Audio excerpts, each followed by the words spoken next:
Welcome to Now Trending. I'm James Myers, and today we'll be talking about the iPad 2.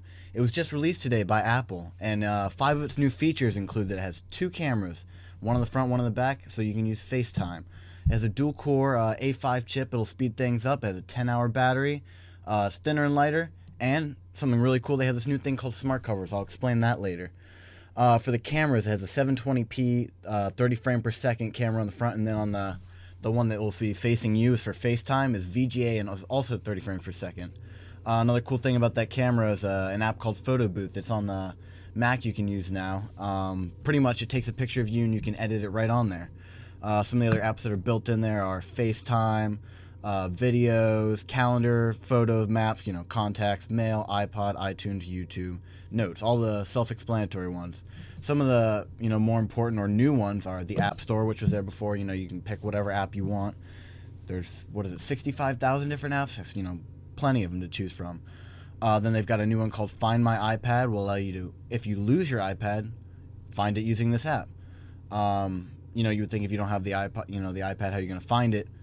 But you can use a registered thing online to be able to find it. Another new thing is Photo Booth, like I said before, and the Game Center, which is kind of like Xbox Live, but for the iPad. So you'll be able to play your friends online, depending on what apps you have. The dual-core A5 chip will speed everything up. Pretty much you can just see pages loading faster. When you load apps, it'll be a lot faster.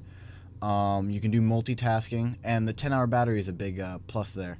It's thinner and lighter, now 9.5 inches this way by 7.31 inches this way, and it's less than half an inch thick, 0.34 inches. And it weighs just over a pound, 1.33 pounds.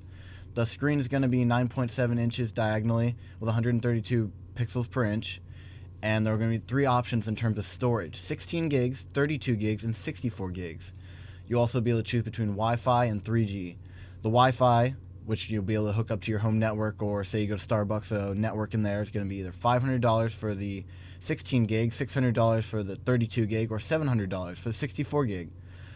If you want to add on 3G, which will be, the suppliers are going to be AT&T, Verizon, along with the cost of the 3G plan, you're going to have to add an extra $130 onto your iPad. So for the 16 gig iPad, it's going to be $630. For the 32 gig, it's going to be $730. For the 64 gig, $830. And again, it's going to be AT&T, Verizon, or Wi-Fi, whichever you choose to pick.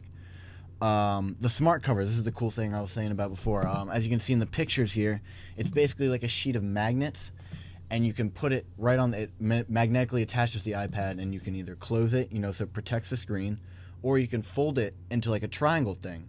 So you can put it behind the screen, type on it like a keyboard, it supports it like that, or you can use it to set up and watch like a video. There's 10 different colors, 5 polyurethane and 5 leather ones. The 5 polyurethane colors are pink, orange, green, blue, and gray. And the leather are tan, khaki, black, navy, and they have the product red and leather. That's going to run you an extra $40 to $70, $40 for the polyurethane, $70 for the leather. Overall, the iPad 2 is a pretty good improvement on the iPad. I'd recommend getting it. It's got the 2 cameras, the dual core, the 10-hour battery, it's thinner, lighter, and it's got the smart covers, which you can buy now. Well, I'll see you next time on Now Trending. This is James Myers, signing off.